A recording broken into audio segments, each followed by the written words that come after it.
Welcome back, everyone, to Mr. Sleepy Crime, a place where the art of storytelling meets the soothing embrace of the rain.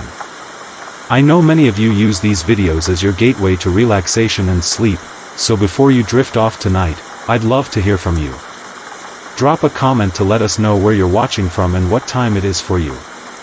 It's always amazing to see the reach of this journey across the globe. Don't forget to hit the subscribe button so you never miss out on our daily crime story updates. And if tonight's tale captures your imagination, consider giving this video a thumbs up. It makes a bigger difference than you might think. Now, let's allow the gentle patter of rain to set the stage for a case etched in the annals of history, a story that begins softly, like the rhythm of raindrops, before unfolding into an unforgettable sequence of events. Get comfortable, let the rain guide your thoughts, and let's dive into the mystery. Story 1. March 19, 2025. A date that began like any other, a quiet morning in Santa Ana, California, where the rain fell softly over the streets, washing away the remnants of yesterday. But for one family, this day would mark the end of innocence, the unraveling of a tragedy that no one could have foreseen. It was supposed to be a joyful occasion, a 3-day trip to Disneyland, a chance for a mother and her son to bond, to create memories that would last a lifetime. Sarita Ramraju, a 48-year-old woman originally from India, had planned the trip meticulously. She had purchased tickets to the theme park, packed souvenirs for her son, and booked a room at the La Quinta Inn and Suites in Santa Ana. To the outside world, it seemed like a simple custody visit, a mother spending time with her child before returning him to his father. But what unfolded in that motel room would leave a community in shock and a family shattered beyond repair. At 9:12 a.m., a call was made to emergency services. The voice on the other end was calm, almost detached, as it delivered a chilling confession, "I've killed my son." The caller was Sarita Ramraju, and her words would set in motion an investigation that revealed the darkest depths of human emotion and the devastating consequences of unresolved conflict. When police arrived at the scene, they found an 11-year-old boy, Yatin Ramraju, lying lifeless on the bed. His throat had been slit, and his body was surrounded by Disneyland merchandise, a haunting juxtaposition of innocence and violence. Nearby, a large kitchen knife, purchased just the day before, lay as silent testimony to the crime. Sarita herself was found in the room, having ingested pills in what appeared to be an attempt to end her own life. She was rushed to the hospital, treated, and later taken into custody. The question that lingered in the minds of investigators and the community alike was simple yet profound: why? This was not a random act of violence. It was the culmination of years of tension, a custody battle that had left scars on everyone involved. Sarita and her ex-husband, Prakash Raju, had divorced in 2018, and since then, their son had been caught in the crossfire of their disputes. Court documents revealed allegations of substance abuse, control issues, and unilateral decisions about the child's upbringing. But none of these details could fully explain the events of that morning. What drives a parent to commit the unthinkable? What emotions, what circumstances, lead to a moment where love turns to tragedy? These are the questions we'll explore tonight, as we delve into the chilling case of Sarita Ramraju and the loss of her son, Yatin. Sarita Ramraju was a mother, a daughter, and at one time, a wife. Her life had been filled with moments of joy, but also moments of profound pain that seemed to shape her choices and actions in ways that were difficult to understand. Born and raised in India, Sarita was described by those who knew her as intelligent and hardworking. She had moved to the United States in her early 30s, seeking new opportunities and a fresh start. It was during her time in California that she met Prakash Raju, a fellow immigrant who shared her dreams of building a better future. The two married and settled into a modest home in Santa Ana, where they welcomed their son, Yatin Ramraju, into the world. For a time, life seemed stable, a family navigating the challenges of parenthood and marriage, while also balancing the complexities of being far from their native country. But stability can be fleeting. By 2018, the cracks in their relationship had become too deep to mend, and Sarita and Prakash divorced. The custody arrangement for Yatan became a contentious issue, as both parents sought to maintain a connection with their son despite their separation. Court documents revealed a history of disagreements between the two, a tug-of-war over parenting styles, finances, and visitation schedules. Sarita alleged that Prakash was controlling, while he claimed she made unilateral decisions about Yatan's upbringing. Through it all, Yatan remained the center of their world, a bright, curious child with a love for adventure. He adored Disneyland, often talking about the characters and attractions with excitement that could light up a room. For Sarita, these moments with her son were precious, a chance to bond, to step away from the strain of her divorce, and to create memories that would last a lifetime. In March 2025, Sarita planned a 3-day trip to Disneyland. It was a custody visit, scheduled as part of the court agreement, and an opportunity for her to spend quality time with Yatan before returning him to Prakash. The trip was meant to be a joyous occasion, a chance for mother and son to escape into a world of magic and wonder. Sarita spared no detail in planning the trip. She purchased tickets to the park, booked a room at the La Quinta Inn and Suites in Santa Ana, and even bought souvenirs to bring home. To those observing from the outside, it seemed like an ordinary family outing, a brief reprieve from the complexities of custody disputes. But even as the trip unfolded, there were subtle signs that something was amiss. Sarita's demeanor, according to those who interacted with her, seemed unusually withdrawn. She appeared to be carrying a weight that no amount of Disneyland magic could lift. And while Yatan expressed his excitement about the trip, those closest to him noticed an unease, a quiet tension that seemed to linger in the background. The timeline of events leading up to the crime is both haunting and tragic. On the first day of the trip, Sarita and Yatan visited the park, exploring the attractions and sharing moments of joy. Photographs captured smiles and laughter, but beneath the surface, there were questions that no camera could answer. On the second day, Sarita purchased a large kitchen knife, a seemingly ordinary act that would later take on a chilling significance. By the third day, the mood had shifted. The trip was drawing to a close, and Yatan was scheduled to return to his father's custody. The details of what happened next remain unclear, but what is known is that Sarita and Yatan returned to their motel room, where the unimaginable took place. For those who knew the family, the news of Yatan's death was incomprehensible. Neighbors and friends described Sarita as a devoted mother, someone who seemed to genuinely care for her son's well-being. They struggled to reconcile the person they had known with the actions she was accused of. Prakash, too, was left grappling with an unimaginable loss. His grief was compounded by questions about what had led to this tragedy and whether anything could have been done to prevent it. The community in Santa Ana, like so many communities before it, found itself drawn into the ripple effects of the crime. Candlelight vigils were held, prayers were offered, and conversations about mental health and parental conflict began to surface. Yet for all the efforts to make sense of the tragedy, the loss of Yatan remained a wound that would not heal. As investigators arrived at the La Quinta Inn and Suites on the morning of March 19, 2025, they were confronted with a crime scene that spoke volumes, both in its silence and in the chilling details it held.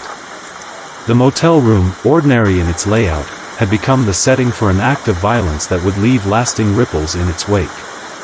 On the bed lay 11-year-old Yatan Ramraju. His throat had been slit, and his lifeless body was surrounded by souvenirs from Disneyland, items that just days before had symbolized joy, adventure, and innocent childhood dreams. These souvenirs, carefully chosen by his mother during their trip, now stood as a haunting reminder of the events that had unfolded. Nearby, on the nightstand, a large kitchen knife was found, the same knife purchased by Sarita Ramraju the day before.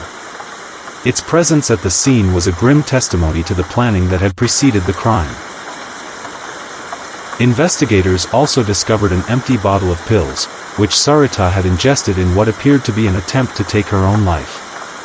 She was found in the room, conscious but clearly affected by the pills, and was rushed to the hospital for treatment.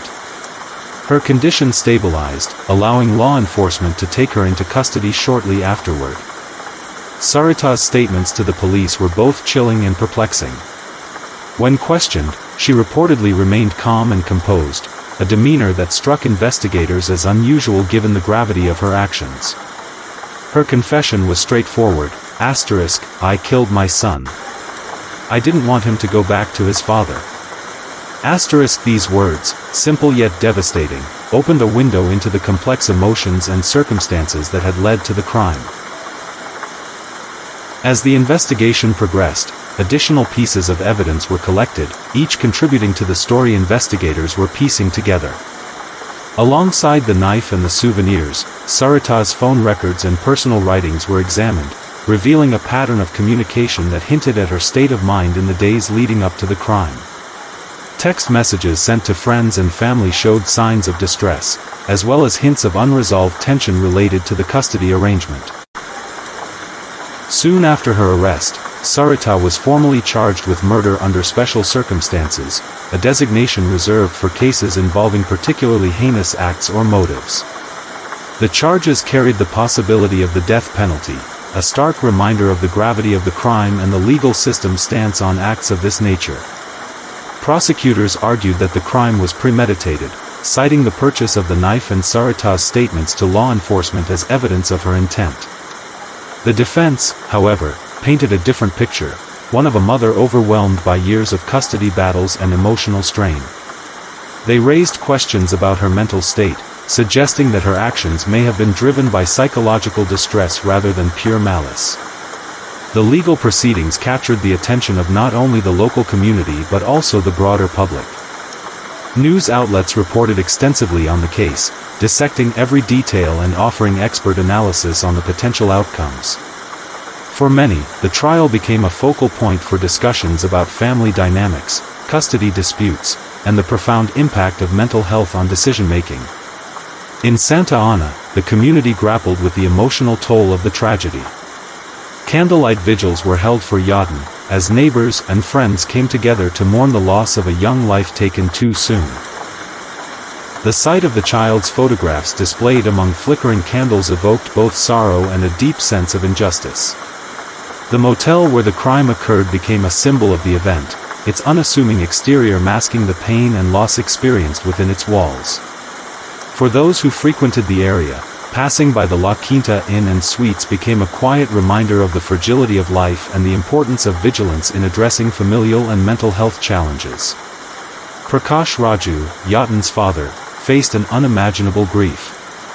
His statements to the media reflected the depth of his pain and the lingering questions that haunted him. "I trusted the system to protect my son, and now he's gone. I don't know how to move forward." His words resonated with many, as the case highlighted the complexities of custody arrangements and the vulnerabilities of those caught in their crossfire. As the case unfolded, experts in psychology and criminal behavior were called upon to shed light on Sarita's motives. Her actions, though incomprehensible to many, were analyzed through the lens of emotional strain, unresolved trauma, and the pressures of her custody battle. Psychologists noted that years of conflict with her ex-husband may have contributed to a sense of helplessness and desperation. Sarita's writings and statements suggested that she perceived the custody arrangement as a constant battle, one that she felt unable to win. This perception, coupled with her apparent struggles with mental health, painted a picture of a mother overwhelmed by circumstances she believed were beyond her control. While such analysis offers insight into Sarita's state of mind, it does not absolve her of responsibility for her actions. The loss of Yatin remains a profound tragedy, one that serves as a reminder of the need for support systems and resources for families navigating conflict and mental health challenges. With the investigation complete and the legal proceedings underway, the story of Sarita Ramraju and her son Yatin continues to evoke both sorrow and reflection. As we move forward, we'll explore the resolution of the case and the lessons it offers for those seeking to understand and prevent such tragedies. The courtroom was quiet as Sarita Ramraju made her first appearance before a judge. The gravity of the charges against her hung heavily in the air: special circumstances murder, a designation reserved for cases involving particularly heinous crimes. Sarita, dressed in a plain jumpsuit, sat silently, her expression unreadable. Her defense attorney stood beside her, prepared to navigate one of the most complex cases of their careers. The prosecution presented their case methodically, outlining the events of March 19, 2025, and the evidence collected from the motel room. They argued that Sarita's actions were premeditated, pointing to the purchase of the knife and her statements to law enforcement as clear indicators of intent. The chilling confession Sarita had made during her 911 call was played for the court, leaving those in the room visibly shaken. She knew what she was doing, the prosecutor stated firmly. This was not an act of impulse, it was calculated, deliberate, and devastating. The defense, however, painted a different picture. They described Sarita as a mother overwhelmed by years of emotional strain, citing her mental health struggles and the pressures of her custody battle as contributing factors. They argued that her actions, while inexcusable, were driven by a profound sense of hopelessness rather than malice. Expert witnesses were called upon to testify about Sarita's psychological state, offering insights into the impact of chronic stress and unresolved trauma. The trial spanned several weeks, drawing attention from the media and the public. News outlets dissected every detail of the proceedings, while commentators debated the implications of the case. Was this a story of justice, or a tragedy born from systemic failure? Was Sarita a criminal, or a victim of circumstances beyond her control? These questions lingered, both in the courtroom and in the hearts of those following the case.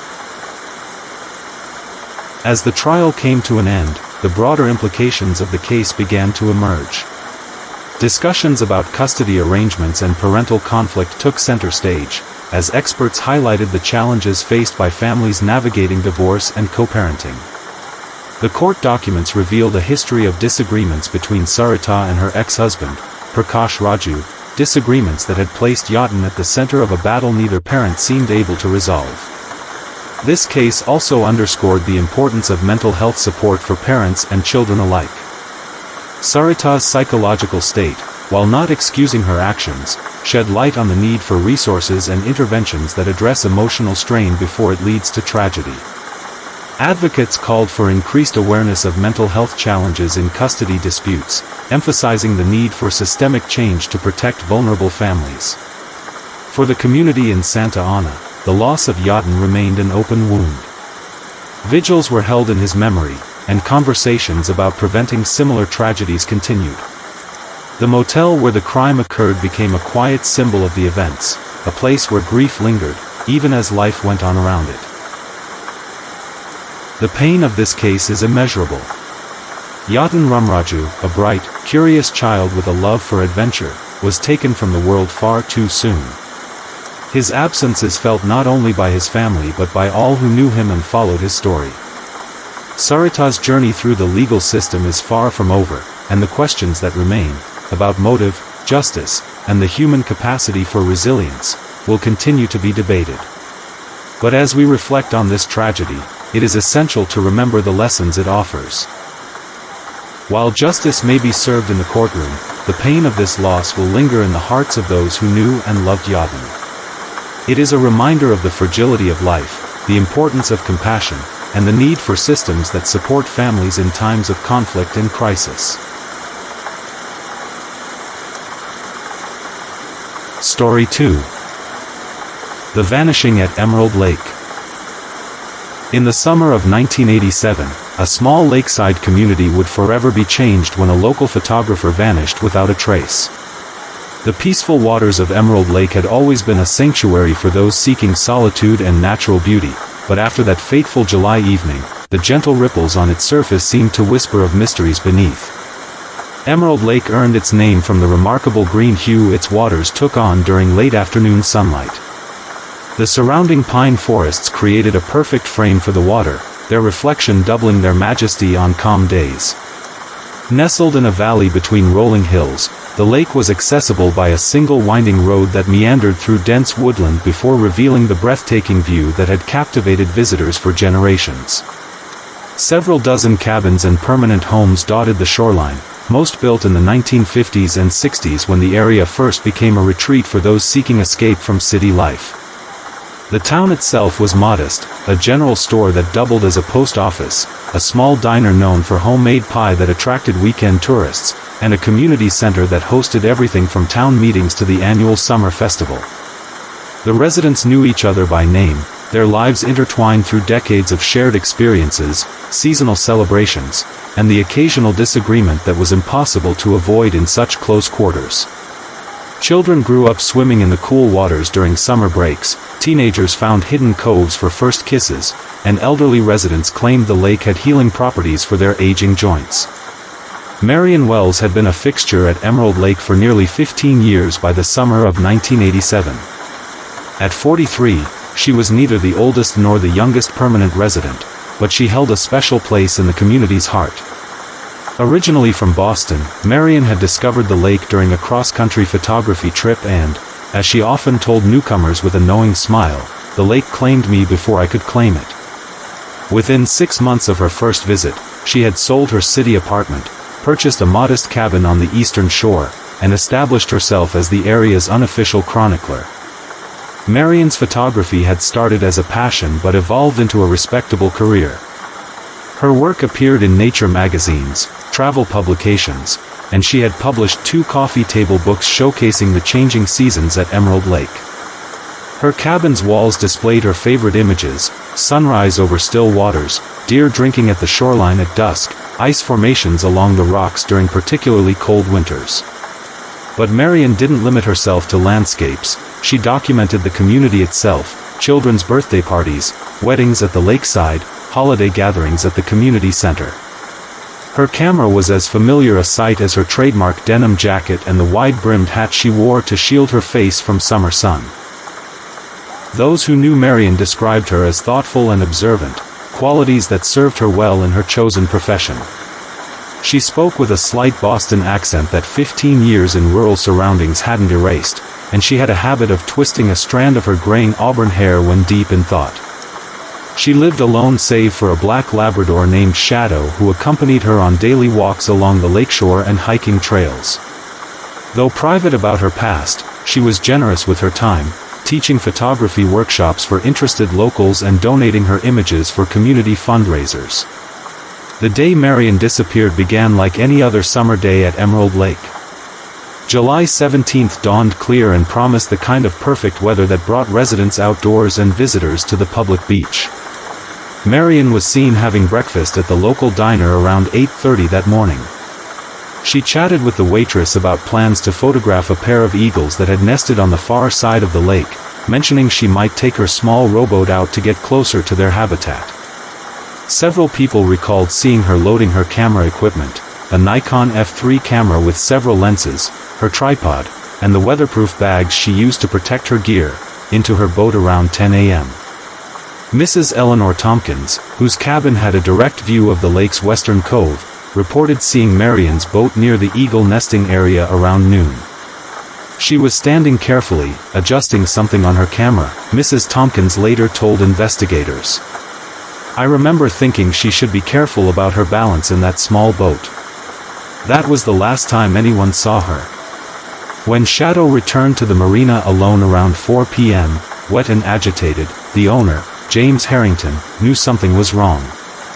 That dog never left Marion's side voluntarily, he explained. And especially not when they were out on the water. James called the local sheriff immediately and organized a search party of volunteers using every available boat on the lake. They found Marion's rowboat drifting near the northern shore just before sunset. Her camera equipment was still there, her Nikon carefully placed in its waterproof case, a telephoto lens attached.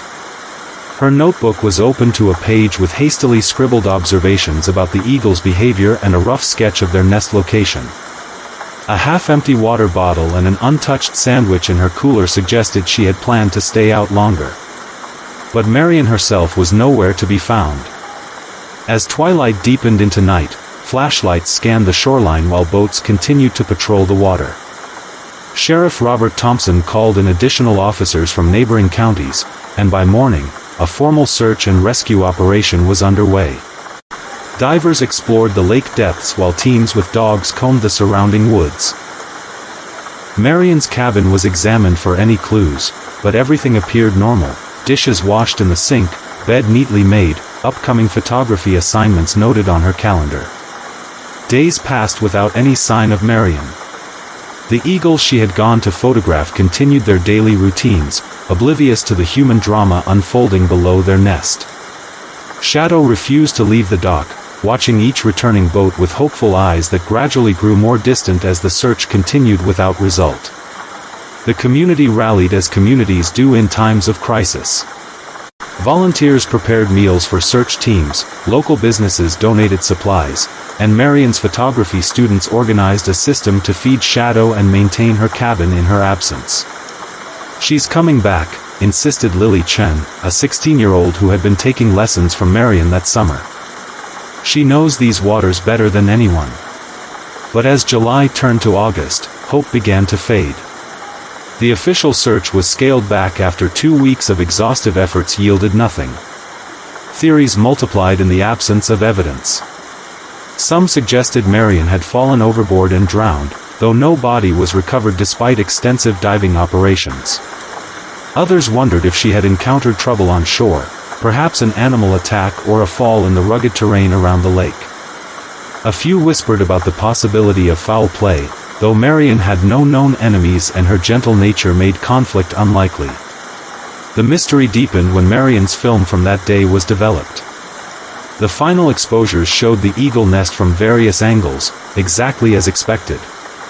But the last 3 frames captured something unexpected, what appeared to be a reflection in the water of an unusual light pattern among the trees on the far shore.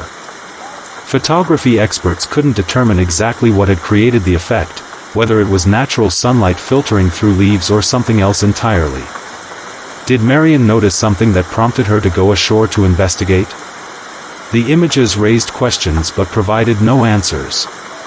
Sheriff Thompson followed every possible lead. He interviewed seasonal visitors who had been at the lake that weekend, checked hospital records throughout the region, and even investigated Marion's past in Boston for any connections that might explain her disappearance. Her former colleagues and friends from the city expressed shock and offered what information they could, but nothing illuminated the mystery. One curious detail emerged from Marion's financial records. 3 months before her disappearance, she had withdrawn a significant amount from her savings account and deposited it in a separate bank. When questioned, her accountant mentioned that Marion had been discussing a special project that required investment, but she had shared no details about its nature. Was this connected to her disappearance or merely a coincidence? As summer faded into fall, Emerald Lake struggled to return to normal. The annual Harvest Festival was held as usual, but with subdued spirits. Marion's empty chair at the community potluck dinner served as a poignant reminder of their loss. Shadow eventually accepted food from Lily Chen's hand, and the teenager took on the responsibility of caring for the aging dog, walking him along the same paths Marion had frequented. In October, a development briefly rekindled hope. A hiker in a state park some 30 miles from Emerald Lake found a weathered leather camera strap with Marion's distinctive hand-tooled initials. A thorough search of the area turned up nothing else, leaving authorities to wonder how the item had traveled so far. Had Marion herself gone there? Had someone taken it from her boat? The discovery raised more questions than it answered. Throughout the following winter, sightings of Marion were reported in various locations, a woman matching her description buying groceries in a town 50 miles away, someone with her distinctive walk boarding a bus to Canada, a photographer with auburn hair asking unusual questions at a regional wildlife office. Each lead was investigated, but none proved substantive. A year after Marion's disappearance, the community held a memorial service. Not a funeral, many still resisted declaring her dead without evidence, but a celebration of her life and work. Her photographs were displayed throughout the community center, a visual history of the lake and its people. Former students shared stories of her patience and insight. Shadow, now noticeably grayer around the muzzle, lay quietly beneath her portrait.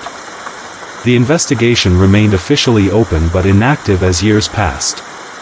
Sheriff Thompson retired in 1992, handing the unsolved case to his successor with a thick file of interviews, theories, and dead ends. "It's the one that will haunt me," he admitted at his retirement party. "People don't just vanish without a trace." But Marion Wells had done exactly that. The mystery of what happened on that summer day continued to spark occasional theories and discussions around Emerald Lake. Some residents claimed to sense her presence on foggy mornings when the lake's surface was perfectly still. Others insisted they had glimpsed her silhouette among the trees at dusk, camera in hand, still searching for the perfect shot. 5 years after her disappearance, an unusual development occurred. A gallery in Seattle held an exhibition of previously unseen nature photography, including several stunning images of Emerald Lake attributed to an anonymous artist. 3 residents who traveled to see the show insisted the style was unmistakably Marion's, particularly her signature use of light and shadow. The gallery owner refused to reveal the source of the photographs, citing artist confidentiality. When investigators finally obtained a warrant to examine purchase records, they discovered the images had been submitted through a lawyer who claimed client privilege and provided no further information. Was Marion alive somewhere, creating art under a new identity? Had someone else acquired her techniques and style? Or was there a more mundane explanation? Perhaps these were simply her works that had been sold before her disappearance. The mystery remained unsolved. Shadow passed away peacefully in his sleep in 1995, 8 years after losing his owner. Lily Chen, by then a college student studying photography, buried him near Marion's cabin with a simple marker that read, "Faithful friend, waiting still." In 1997, a decade after Marion vanished, the case took another unexpected turn. During renovation of an old boathouse on the lake's northern shore, workers discovered a waterproof container hidden beneath floorboards. Inside was a roll of exposed film and a handwritten note that read simply, "If found, please develop immediately. M.W." The film was carefully processed, revealing images unlike any Marion had ever displayed publicly, not landscapes or wildlife, but what appeared to be documentation of unusual light patterns over the lake taken over several months. The final frame showed the same strange reflection captured on her last known day. On the back of the note were numbers that resembled coordinates, but they mapped to a location in the middle of the lake where nothing was found despite renewed diving efforts. The discovery reignited interest in the case. Some theorized that Marion had been tracking unusual phenomena over time, perhaps atmospheric light effects or environmental concerns. Others suggested more fantastical explanations, that she had witnessed something she wasn't meant to see, or had been researching something that led to deliberate disappearance. The rational and the imaginative collided in the absence of concrete answers. As Emerald Lake entered a new century, Marion's disappearance evolved from recent tragedy to local legend. New residents learned her story from old-timers, and her photographs still hung in many homes around the lake.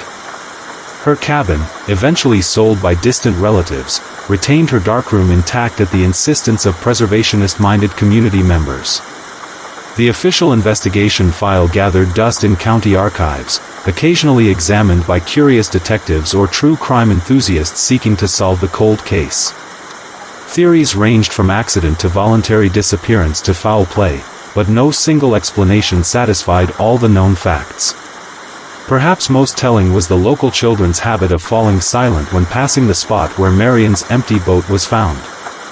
Even those born long after her disappearance somehow absorbed the sense that this particular stretch of water held secrets. On still days, when the lake's surface reflected the sky in perfect symmetry, it was easy to imagine that answers lay just beneath the surface, as elusive and beautiful as the photographs Marion Wells had devoted her life to creating. And so the mystery remained, changing over time from an active investigation to an unsolved puzzle to finally a story told in hushed tones around campfires, the tale of a woman who went out onto the water one summer day and somehow slipped between the known and unknown, leaving behind only images that raised questions no one could answer. Emerald Lake kept its secrets, and Marion Wells became part of the landscape she had so lovingly documented, present always in memory but forever beyond reach. As we let the gentle rainfall carry us to our next story, we might wonder about the many unsolved mysteries that exist in quiet communities across the world. Places where questions linger like morning mist over still waters, where answers remain as elusive as reflections that vanish with the slightest ripple.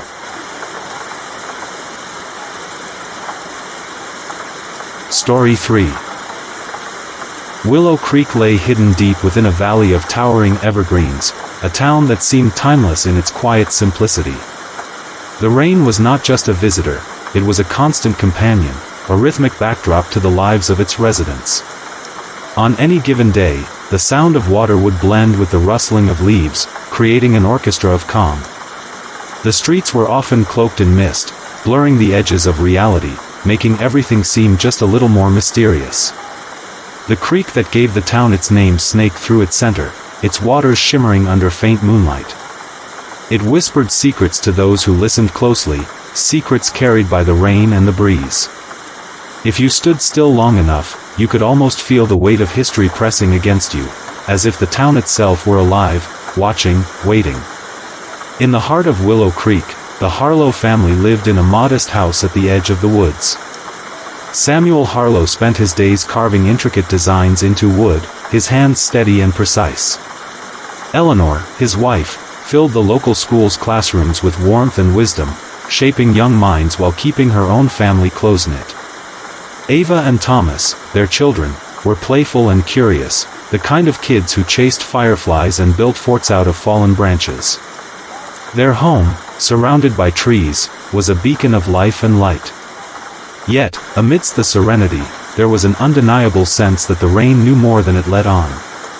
It all started on a rainy evening, the kind that turned the world into a blur of gray and silver. The Harlow house was unusually quiet, its windows darkened and its garden untouched. A neighbor, Lydia Turner, was the first to notice. She had walked her golden retriever, Max, along the familiar path near the Harlow property, the rain dripping steadily from the brim of her hat. The house, which always seemed alive with the chatter of children and the smell of freshly baked bread, now seemed silent. Lydia hesitated at the edge of the driveway, staring at the darkened windows. Max tugged at his leash, eager to continue their walk, but Lydia couldn't shake the feeling that something was off. She decided to leave it for the night, chalking up her unease to the gloom of the rainy weather. But the next day, the silence remained. No laughter spilled out into the garden, no wooden carving sat drying on the porch, and the school bell rang without Eleanor's presence. Concern turned to fear as days passed without a sign of the Harlow family. Sheriff Alan Grayson received the first call on a Thursday afternoon. He had spent his morning sipping coffee at his desk, flipping through paperwork that rarely required more than his signature. He was used to life in Willow Creek being predictable. But the caller's tone broke through his routine, a voice trembled on the other end, speaking of an eerie silence that had gripped the Harlow house. By the time Sheriff Grayson arrived at the property, the rain had intensified, drumming against his windshield and blurring his view. As he stepped out onto the soaked driveway, the house loomed before him, its shutters closed tight, its door firmly shut. It wasn't just quiet, it felt hollow. Grayson knocked on the door, his knuckles dampened by the rain. No answer. He tried again, harder this time, his breath fogging in the chilly air. Still nothing. He glanced over his shoulder at Lydia, who had followed him, her dog waiting obediently by her side. Their shared glance said everything, something was wrong. When Sheriff Grayson turned the knob, he found the door unlocked, swinging open with a creak that echoed through the empty halls. He stepped inside, his boots leaving wet prints on the wooden floor. The house was eerily still, the air heavy with the smell of rain and damp wood. Each room told its own story, or, rather, its absence of one. The kitchen counters were clean, no dishes left behind from a hurried breakfast. The dining table sat empty, the chairs pushed neatly under. The fireplace, once the heart of the living room, stood cold and unused. Upstairs, the bedrooms were untouched, the beds neatly made, as if waiting for someone to return. Grayson's unease grew with each step. He had seen empty houses before, but this felt different. It wasn't abandonment, it was as if time had stopped, freezing the Harlow family in a moment that refused to be understood. He stood in the middle of the Harlows' living room, the sound of rain tapping persistently against the windows. The house, though perfectly in order, emanated an unsettling stillness.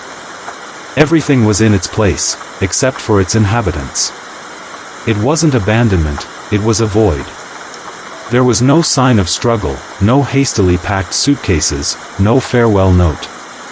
The Harlows were simply gone. Grayson took a deep breath, the damp chill from the open door brushing against the back of his neck. His first thought was to check the obvious places. People don't just vanish without a trace, he told himself. And yet, his instincts whispered otherwise. As Grayson moved through the house, his flashlight cut through the dimness, illuminating snapshots of ordinary life, a pair of shoes neatly by the door, a mug still sitting on the kitchen counter, a stack of homework assignments marked with Eleanor's familiar red pen. It was as though the family had every intention of coming back. Then, in the upstairs bathroom, he noticed something strange. The window was slightly ajar, its lock broken. Rain had trickled in, leaving faint streaks on the windowsill. Beneath the sill, something gleamed faintly in the beam of his flashlight, a single, muddy footprint, too large to belong to either of the children. Grayson crouched down to examine it, his pulse quickening. It wasn't definitive proof of foul play, but it raised more questions than it answered. He called it in, requesting backup and alerting his deputy to secure the property. The rain continued to fall as the house was cordoned off, yellow tape stark against the gray surroundings. Over the next few days, the investigation widened. Grayson began knocking on doors, talking to neighbors, and piecing together the Harlows' last known movements. Lydia Turner was the first to give a statement. She described the unsettling silence, her concern building with each passing day. She also mentioned seeing a stranger in a dark coat walking down the street 2 nights before the family's disappearance. "I didn't recognize him," she said softly. "He wasn't from around here." Another neighbor, Mr. Holcomb, reported hearing a car engine idling near the Harlow house late at night. He didn't see the vehicle but remembered the sound distinctly, low, almost like a hum against the rain.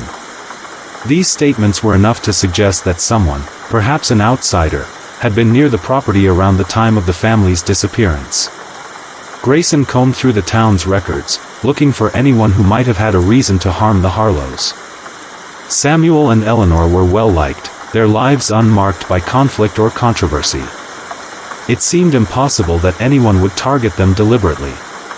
Still, Grayson pressed on, determined to uncover the truth. 2 weeks into the investigation, a breakthrough came. A hiker exploring the woods near Willow Creek stumbled upon a set of tire tracks partially obscured by mud and foliage. The tracks led to a clearing, where the remnants of a makeshift campsite were discovered. Among the damp leaves and scattered belongings, a torn piece of fabric caught Grayson's attention. It was patterned with small, colorful flowers, the same fabric Eleanor had been seen wearing in photos taken at the local fair. Grayson's heart sank as he bagged the evidence. The clearing was searched thoroughly, but no further trace of the Harlows was found. It was as if they had been there, only to vanish once again. Forensic analysis of the campsite revealed fingerprints on a discarded canister of water, but they didn't match anyone in the national database. The case grew colder even as it deepened. Grayson began to fear that he was chasing shadows. As weeks turned into months, the weight of the unsolved case began to take its toll on the town. Rumors spread like wildfire. Some believed the Harlows had fled on their own, while others whispered darker theories. Grayson, however, refused to give up. He reviewed the evidence again and again, hoping that something, anything, might spark a new lead. But the rain, ever present, seemed to wash away more than just the footprints in the mud. It silenced voices, blurred memories, and erased traces of what had once been. Just when it seemed the case might never be solved, a letter arrived at the sheriff's office. The envelope was plain, unmarked, and the paper inside bore only a few short sentences. "You're looking in the wrong place. The answers lie where the water meets the woods." Grayson read the note over and over, his mind racing. Was it a taunt? A clue? He decided to follow its lead, directing his team to search the area where the creek flowed into the forested edge of town. There, they discovered something they hadn't expected, a small, abandoned shack, hidden beneath the dense canopy of trees. Inside, they found belongings that matched the descriptions of items from the Harlow house. A blanket with a child's initials sewn into the corner. A set of tools with Samuel's name etched into the handles. But the family was nowhere to be found. The discovery of the Harlow family's belongings at the hidden shack brought no clear answers, only more questions. Sheriff Grayson, along with his small team, pieced together what they could, but the truth remained elusive. The absence of definitive evidence allowed room for theories to emerge, each one more perplexing than the last. The rain continued to fall, blanketing the town in its timeless rhythm, as whispers about the case traveled from one home to another. In Willow Creek, a town as tightly knit as the threads of a handmade quilt, speculation was inevitable. Here are the theories that have lingered like the mist over its cobblestone streets. Theory 1, an accidental disappearance. The first theory considered the possibility that the Harlows had wandered into the woods and succumbed to the elements. Some argued that Samuel, known for his love of the outdoors, might have taken his family on an impromptu hike near the creek. Perhaps they strayed too far, lost their way, and found themselves unable to return. The belongings found in the shack supported this idea. The blanket with the child's initials and the scattered tools hinted at survival attempts. But the woods around Willow Creek, though vast, were not uncharted. The locals knew them well, and even in heavy rain, they offered enough landmarks for navigation. It didn't add up. Still, this theory held sway for those who couldn't imagine anything malicious in the Harlows' disappearance. Theory 2, foul play. Others believed that the broken window and muddy footprint hinted at something far darker, foul play. Could someone have entered the Harlow home under the cover of rain, taken them against their will, and led them to the shack? If so, why were their belongings left behind, and where were they now? The stranger Lydia Turner had seen walking near the house became a focal point of this theory. Descriptions of his dark coat and hurried pace spread quickly, creating an image of an ominous figure stalking the quiet streets. But no one could identify him, and no concrete evidence linked him to the crime. Even more unsettling were the tire tracks found near the shack. Though partially obscured by mud, their presence hinted at a vehicle's involvement. Could someone have driven the family away, leaving behind clues that only deepened the mystery? The fingerprints at the campsite, though unidentified, suggested the involvement of someone outside the Harlow circle. Theory 3, a voluntary departure. One of the most controversial theories posited that the Harlows had chosen to leave voluntarily. Despite their seemingly harmonious life, could there have been secrets beneath the surface? Samuel and Eleanor, while admired in the community, were private people. Some speculated that financial struggles, personal conflicts, or even fear drove them to disappear. Those who supported this theory pointed to the lack of signs of struggle in the house. The unlocked door, the untouched belongings, it all seemed intentional rather than accidental. But this idea raised more questions than it answered. If the family had left voluntarily, why hadn't they contacted anyone? Why was there no trace of their plans or whereabouts? Theory 4, the creek's curse. In a town steeped in folklore, it wasn't long before the old myths resurfaced. Some believed the Harlow's disappearance was tied to the creek itself, a place whispered to hold supernatural forces. Stories passed down for generations spoke of spirits that lingered near the water, seeking to claim those who ventured too close. While rational minds dismissed these tales as mere superstition, they found an eager audience among those desperate for answers. The note that led Grayson to the shack added fuel to this theory. Where the water meets the woods seemed almost poetic, as though written by someone familiar with the town's lore. Could the creek hold secrets that no investigation could uncover? To some, it was an unsettling possibility. As Sheriff Grayson reviewed these theories, he realized that each one held its own merits and limitations. The truth remained just out of reach, elusive as the rain that continued to fall. What do you think happened to the Harlow family? Was it an accident, a deliberate act, or something beyond explanation? Theories are often shaped by perspective, and your thoughts could illuminate a path not yet explored. With every raindrop, the story of the Harlows continues to echo through the town. As you listen tonight, let the sound of rain guide you deeper into the mystery. Sometimes, the answers lie not in what is seen but in what is felt. Years have passed since the Harlow family disappeared from their quiet home in Willow Creek, and the case remains one of the most haunting mysteries in the town's history.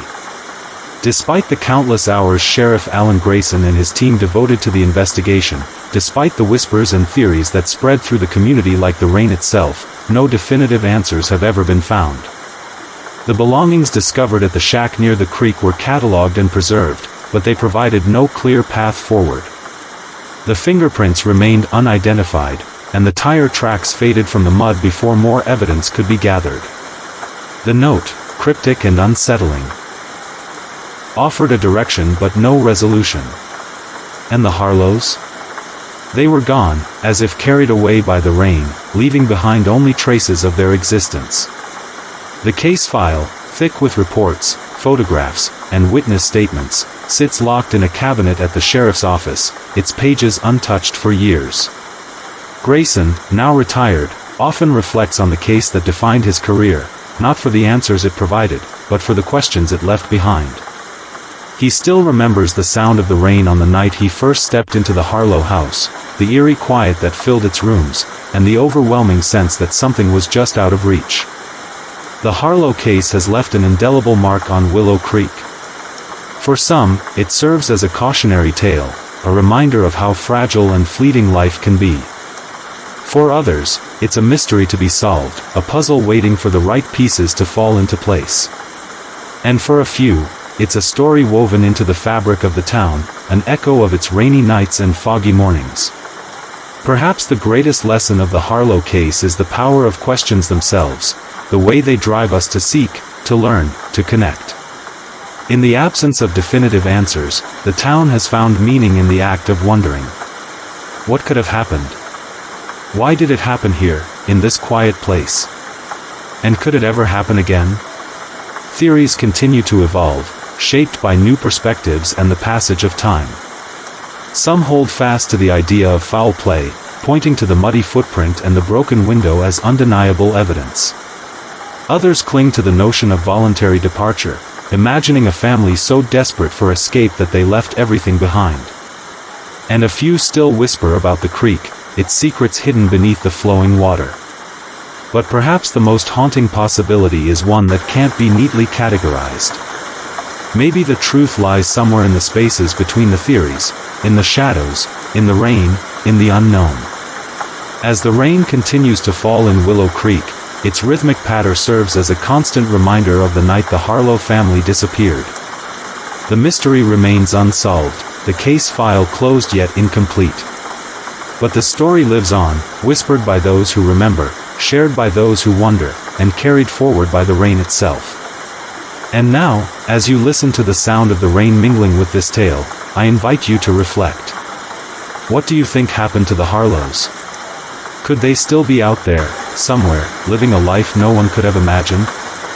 Or are the answers lost forever, buried beneath the weight of time and silence? Let the rain guide your thoughts and soothe your mind. For in the end, the story of the Harlows is not just a mystery, it's a reminder of the beauty and complexity of the unknown. Story 4. Amsterdam in the early morning hours possesses a quality that feels almost supernatural. As dawn breaks over the historic art district, a delicate fog often settles between the narrow canal houses and cobblestone streets. The buildings, some dating back to the 16th century, stand shoulder to shoulder like quiet sentinels guarding the artistic treasures contained within their walls.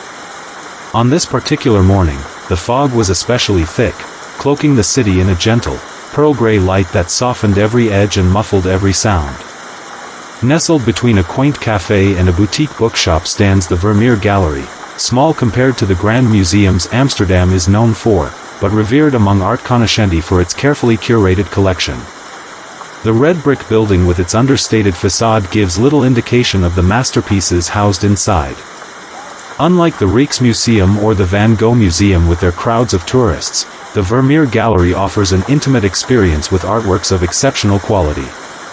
The gallery specializes in Dutch Golden Age paintings, with a notable collection including 3 lesser-known but exquisite works by Johannes Vermeer himself.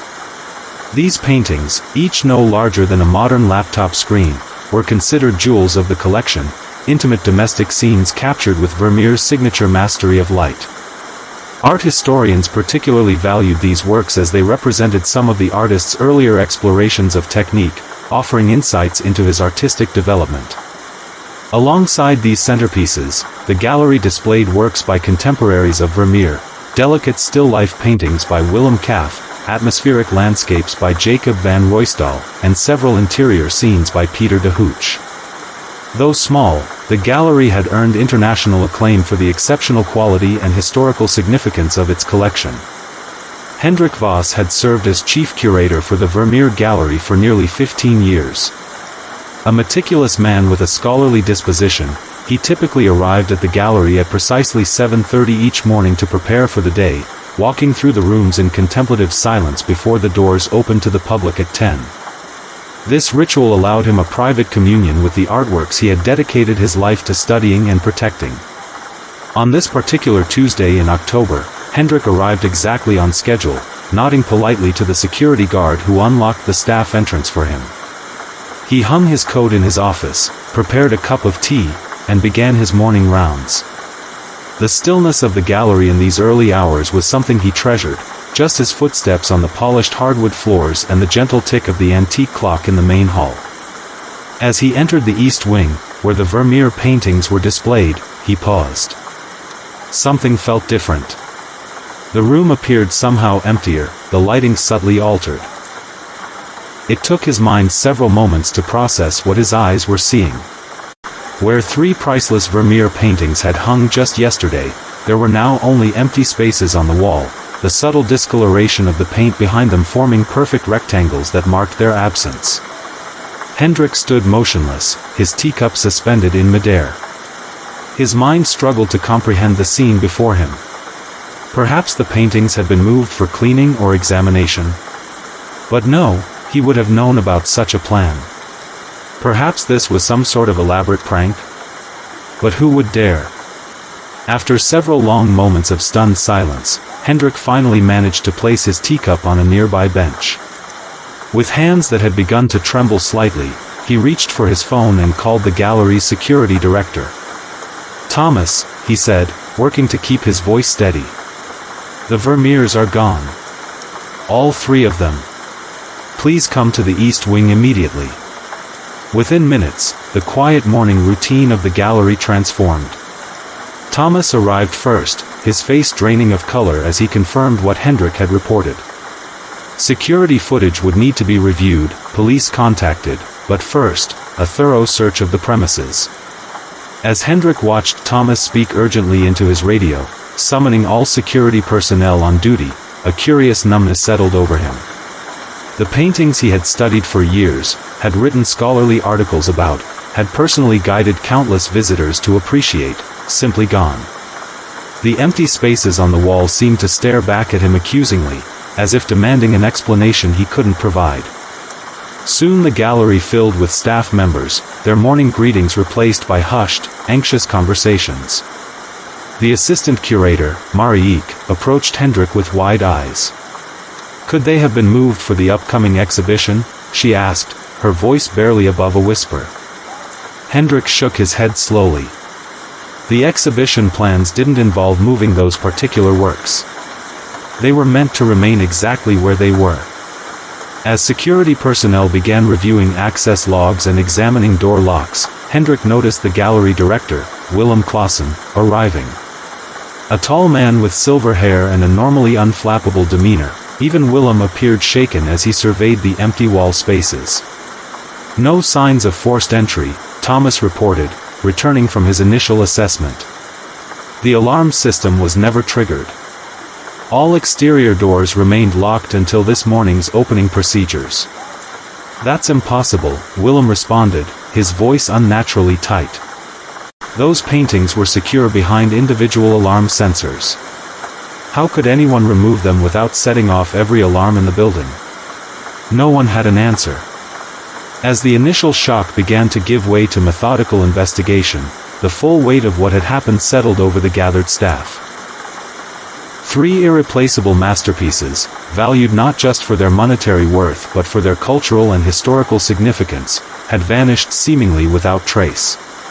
Police officers soon arrived, their uniforms and official demeanor bringing a new gravity to the situation. As they cordoned off the East Wing and began interviewing staff members, Hendrik found himself staring at the empty wall spaces, trying to recall every detail of the paintings that should be there, the play of light on a pearl earring, the subtle geometries of a tiled floor, the gentle gaze of a young woman reading a letter. The gallery remained closed to the public that day. News crews gathered outside as word of the theft spread. Inside, forensic teams dusted for fingerprints and collected fibers, while detectives questioned each staff member about their movements in the previous days. As the day progressed, Hendrik sat in his office, providing detailed descriptions and photographs of the missing works to investigators.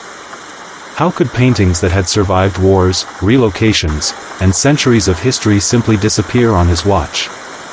The gallery's security systems were state-of-the-art.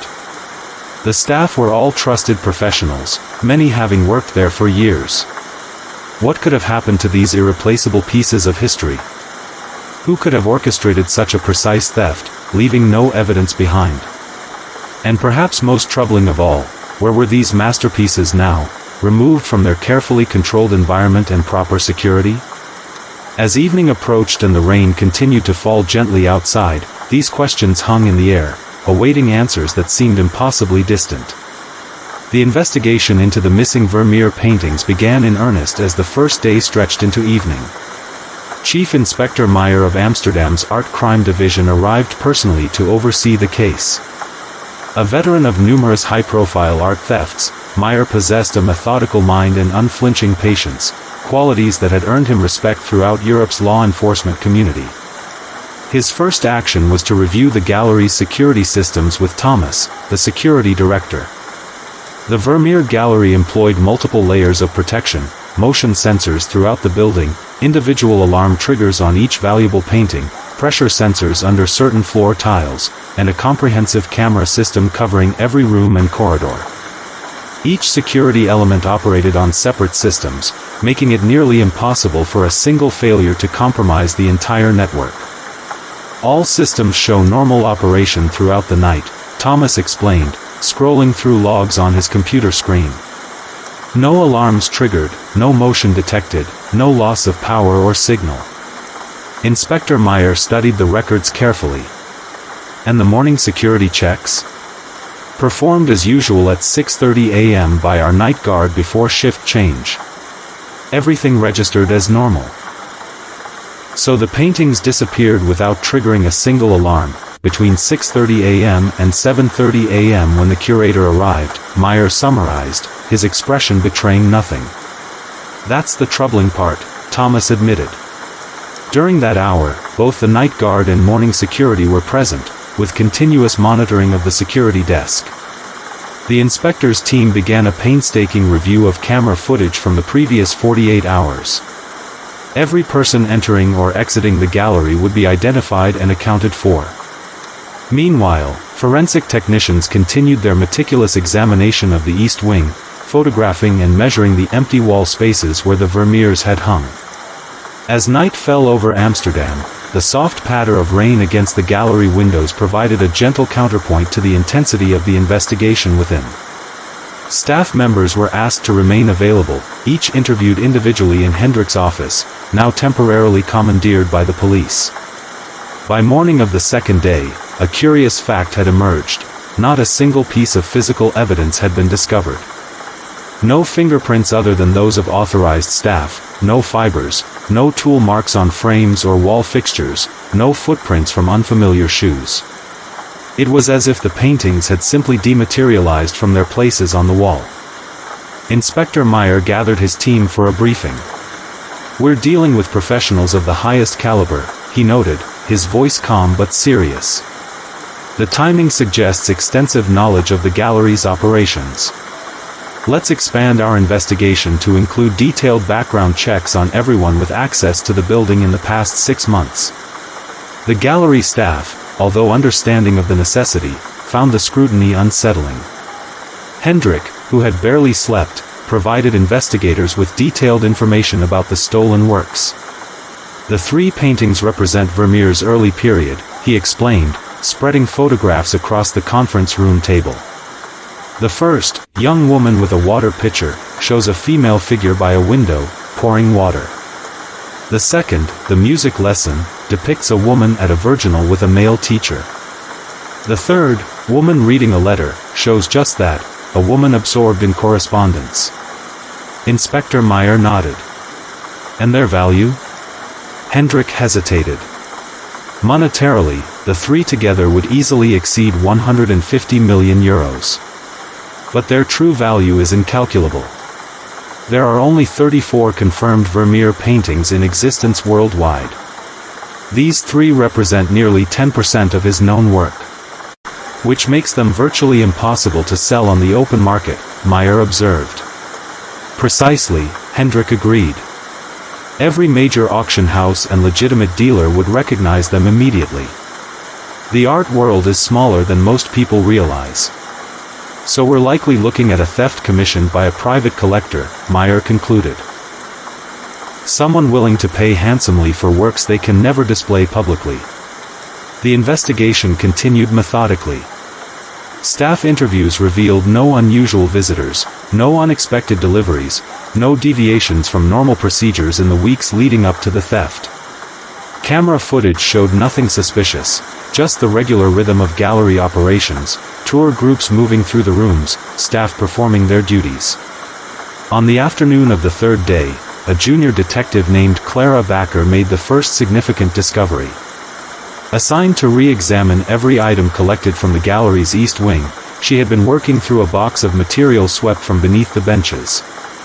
"Inspector," she called, holding up a small paper ticket with tweezers. "I found this tucked beneath the cushion of the viewing bench directly opposite the Vermeer display." Meyer examined the ticket carefully. It was a standard museum admission ticket for the Vermeer Gallery, dated exactly 3 months prior to the theft. What made it notable was its pristine condition, unlikely for something that had allegedly been beneath a cushion for 3 months. "Good work, Detective Backer," Meyer said, placing the ticket in an evidence bag. "Let's check the visitor records and camera footage from that date." The ticket provided the first tangible lead. Records showed it had been purchased with cash at precisely 2:17 p.m. on July 15. Camera footage from that day revealed a slender figure purchasing the ticket, a woman wearing a wide-brimmed hat that obscured her face from the overhead camera. Additional footage showed this same visitor spending nearly 3 hours in the gallery, much of it in the east wing where the Vermeers were displayed. Unlike most visitors who moved methodically through the rooms, this woman returned repeatedly to the bench opposite the Vermeer paintings, sometimes sitting for 20 minutes or more, appearing to sketch in a small notebook. "She's not sketching," observed Thomas as they reviewed the footage. "She's mapping the room.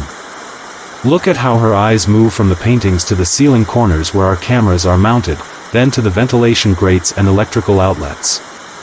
Inspector Meyer agreed. "She's assessing the security systems. Let's find out who she is."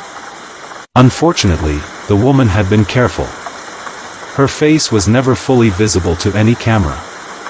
She had paid in cash, signed the visitor book with an illegible scrawl, and exited the gallery without speaking to any staff members. The investigation team now had a person of interest but little means of identifying her. As investigators continued their work, Hendrik immersed himself in research, hoping to discover who might have the expertise and connections to orchestrate such a sophisticated theft. During a late evening session in his office, sorting through international art theft reports, he noticed a case that seemed disturbingly familiar. 5 years earlier, the Kunsthistorisches Museum in Vienna had reported the theft of 2 paintings by Vermeer's contemporary, Peter de Hooch. The circumstances were remarkably similar: no alarms triggered, no physical evidence left behind, and the paintings had been removed during a brief window between security checks. Most notably, the theft had occurred on October 15th, the exact same date as the Amsterdam gallery theft, just 5 years apart. Hendrik immediately brought this information to Inspector Meyer, who contacted his counterparts in Vienna. The Austrian investigation had eventually stalled, with the de Hooch paintings never recovered. However, one detail from the Vienna case struck a chord.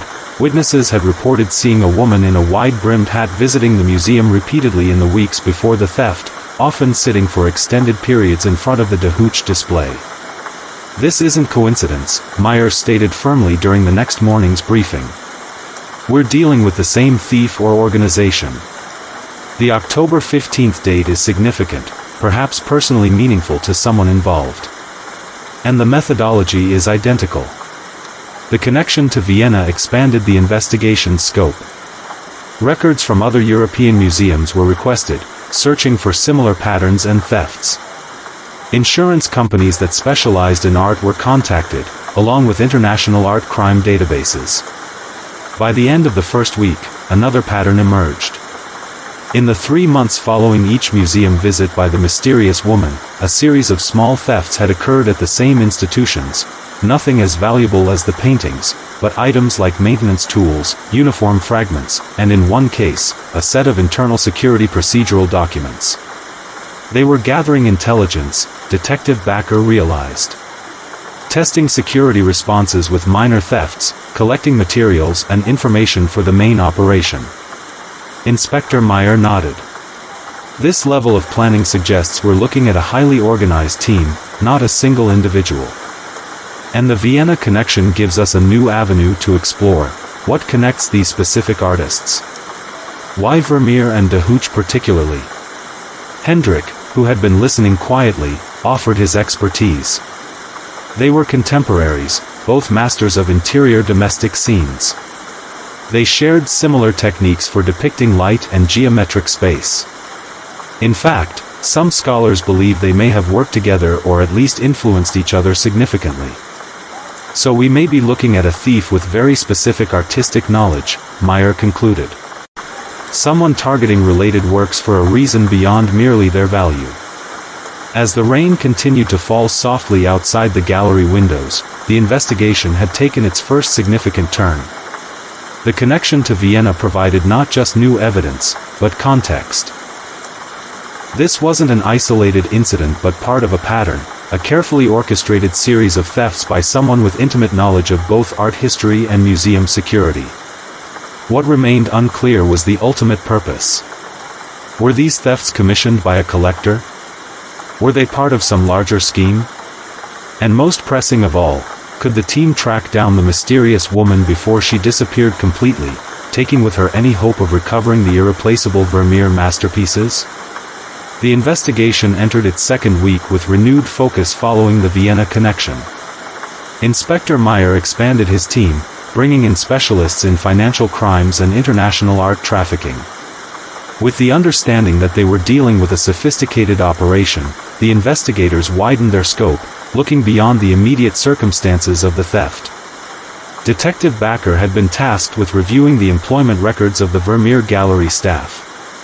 While the initial background checks had revealed nothing suspicious, she decided to dig deeper, examining not just current circumstances but historical patterns. "Inspector," she said one rainy morning, spreading several employee files across Meyer's temporary desk. "I've found something unusual. Over the past 7 years, the gallery had experienced higher than average staff turnover in certain positions, particularly among custodial staff, security guards, and gift shop attendants. While this might seem unremarkable for typically transient positions, Detective Backer had noticed that many of these employees had worked at the gallery for precisely 6 months before resigning with minimal notice. On its own, this wouldn't raise flags, she explained, but when I checked the dates, I found that in each of the 3 years preceding the theft, a short-term employee resigned within days of October 15th. Meyer studied the employment records carefully. So they gathered intelligence from the inside, replacing their sources regularly to avoid detection. Exactly, Backer agreed. And here's what's even more interesting. 2 of these former employees listed previous work experience at museums in Vienna and Prague. Both of those institutions experienced art thefts within a year of their employment. This discovery prompted a thorough review of everyone who had worked at the gallery, even temporarily, over the past decade. Each name was cross-referenced with employment records from other European museums, particularly those that had experienced similar thefts. Simultaneously, financial investigators began tracing suspicious transactions that might be connected to the case. Art theft on this scale typically involves substantial funding, for equipment, bribes, transportation, and the expertise of various specialists. Following the money might lead them to the orchestrators. After days of meticulous analysis, financial investigator Joost van der Meer identified a pattern of unusual payments to former Vermeer Gallery employees. These weren't direct deposits that would trigger automatic flags but carefully disguised transactions, consulting fees for non-existent services, purchasing of artistic works at inflated prices, or sudden gambling winnings from online casinos based in countries with minimal financial oversight.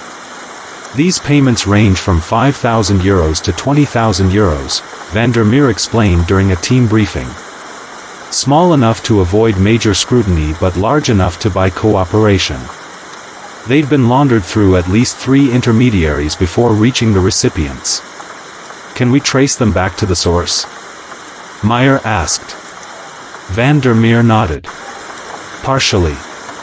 The transactions originate from a series of shell companies registered in Cyprus, Panama, and the Cayman Islands. These companies share no obvious connections except one: they all received substantial funding from a private art foundation based in Zurich called the Luminescence Foundation. This foundation, upon further investigation, presented a perfect front. Established 15 years earlier by an anonymous benefactor, it claimed to support art restoration projects and private collections. Its financial records appeared impeccable, its board of directors comprised respected art world figures, and its public activities seemed entirely legitimate. It's the perfect cover, Meyer observed. Who would question an art foundation taking an interest in museums and their employees? As investigators delved deeper into the Luminescence Foundation, they discovered it had provided grants or sponsorship to every museum that had experienced similar thefts over the past decade. The foundation typically established relationship with these institutions years before any theft occurred, patiently building credibility and access. This isn't opportunism, Meyer concluded. This is long-term strategic planning at an institutional level. Someone has been orchestrating these thefts for at least a decade, possibly longer. The investigation now focused on identifying who controlled the Luminescence Foundation. Its legal structure was deliberately complex, with ownership obscured through multiple layers of trusts and holding companies. Its founder remained anonymous even to most board members, represented only through legal proxies. Meanwhile, Hendrik continued his research into the stolen paintings and their connection to other thefts. Working with art historians from the Rijksmuseum, he compiled a comprehensive list of all stolen works connected to the same network. A troubling pattern emerged: the thefts predominantly targeted works by Dutch Golden Age painters who specialized in interior scenes with specific lighting techniques. These aren't random selections based on value, Hendrik explained to the investigation team. There's a curatorial vision behind the choices. Someone is assembling a very specific collection. As the second week of investigation drew to a close, the team received unexpected information from Interpol. A raid on a warehouse in Geneva, conducted as part of an unrelated smuggling investigation, had uncovered high-quality forgeries of several paintings stolen in previous years, including the De Hooch works from Vienna. "These aren't typical forgeries," explained the Interpol liaison over a secure video conference. "They're what we call substitution forgeries, designed not for sale but to replace stolen originals, sometimes for years before the deception is discovered. The technical analysis suggests they were created by the same forger, someone with extraordinary skill." This revelation added a new dimension to the case. The theft operation wasn't simply stealing art, it was replacing originals with forgeries so convincing that they might pass cursory inspection. This explained how some thefts had gone undetected initially, discovered only during detailed conservation work or technical analysis. "We need to determine if this same approach was planned for the Vermeer paintings," Meyer noted. "Were forgeries being prepared? And if so, where?" The investigation team began contacting conservation experts who specialized in identifying forgeries. If substitutions were planned, the forger would need extensive technical knowledge of Vermeer's materials and techniques, a rare specialization that might help narrow their search. The investigation's expanding scope revealed a network of unprecedented sophistication. This wasn't simply a theft ring but something more complex, an organization that combined art historical expertise, financial acumen, technical security knowledge, and master forgery skills. The pieces suggested an operation with resources rivaling those of a small intelligence agency, patiently executing a plan years in the making. On the morning of the 10th day, as rain fell heavily outside the gallery windows, Inspector Meyer received a call from his counterpart in Vienna. Austrian investigators had managed to identify one of the short-term employees connected to the De Hooch theft, a woman named Elena Karavic who had briefly worked as a docent at the Kunsthistorisches Museum. "We lost track of her after she left Vienna," the Austrian inspector explained. "But we've just received information that she may be working as an art conservator in Prague under a different name." This potential lead energized the investigation. If they could locate Karavic, she might provide crucial information about the organization's structure and methods. Teams in Prague began surveillance of the conservation studios where she allegedly worked, while financial investigators tracked possible payments connected to her various identities. As these new avenues were being explored, an unexpected development occurred. The gallery's public information line received an anonymous call from someone claiming to have information about the Vermeer theft. The caller, using a voice distorter, requested a meeting with investigators at the Amsterdam Central Station. This could be legitimate information or a deliberate distraction, Meyer cautioned as the team prepared for the meeting. "We'll proceed with full surveillance coverage." Detective Backer, selected to make the initial contact because of her less recognizable status within the department, positioned herself at the designated meeting point, a bench near the station's main hall. Security cameras monitored the area while plainclothes officers maintained distance at strategic positions throughout the station. At precisely the appointed time, a young man in a university sweatshirt approached Backer. He appeared nervous, constantly scanning the surroundings, clearly unaccustomed to clandestine meetings. After confirming he was speaking to the police, he handed over a sealed envelope. "I work part-time at a storage facility in Rotterdam," he explained hurriedly. 2 months ago, a woman rented one of our climate-controlled units. She paid a year in advance in cash and set up a sophisticated monitoring system inside the unit. Last week, I noticed her removing the monitoring equipment. Before she sealed the unit, I caught a glimpse inside. It contained what looked like painting frames and specialized packing materials.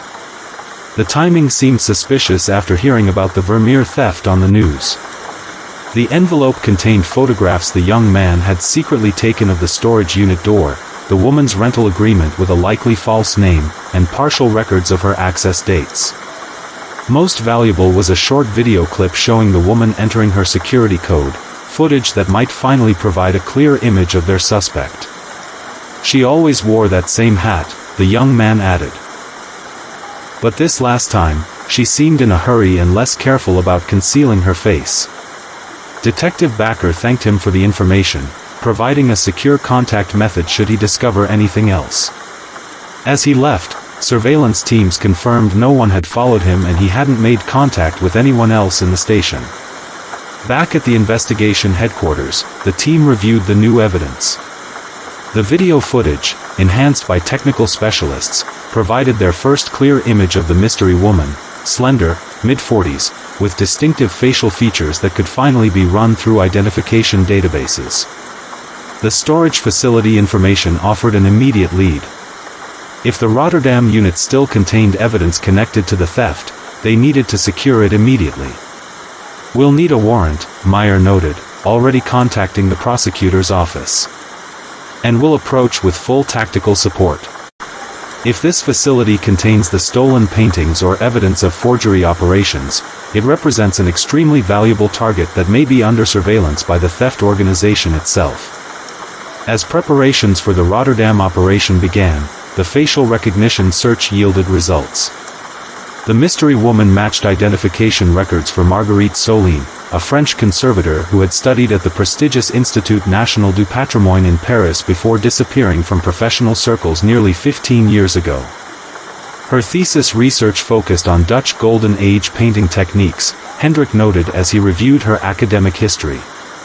Specifically, she studied the material composition and methodologies of Vermeer and his contemporaries. She would possess exactly the expertise needed to create convincing forgeries. The anonymous tip had provided the breakthrough they needed. After nearly 2 weeks of investigation, they had identified a key figure in the theft operation and located a facility potentially connected to the stolen artworks. Whether this would lead them to the missing Vermeer paintings remained uncertain, but for the first time since the theft, there was cautious optimism among the investigation team. As evening approached and the rain continued its gentle pattern against the windows, Inspector Meyer finalized plans for the Rotterdam operation. The storage facility would be placed under surveillance overnight, with the raid scheduled for early morning, potentially bringing them one step closer to recovering 3 irreplaceable masterpieces and unraveling a sophisticated criminal enterprise years in the making. Dawn broke over Rotterdam with muted gray light filtering through persistent rain clouds. The port city, accustomed to early movement, was just beginning to stir as Inspector Meyer's team took their positions around the storage facility. The nondescript building, a modern concrete structure with rows of identical rolling doors, sat in an industrial area near the harbor, chosen perhaps for its anonymity among similar warehouses. The tactical team moved with practiced efficiency, securing the perimeter while plainclothes officers maintained surveillance from unmarked vehicles.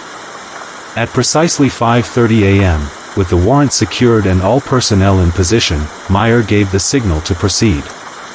The facility manager, bleary-eyed from being awakened so early, provided access to the main security systems.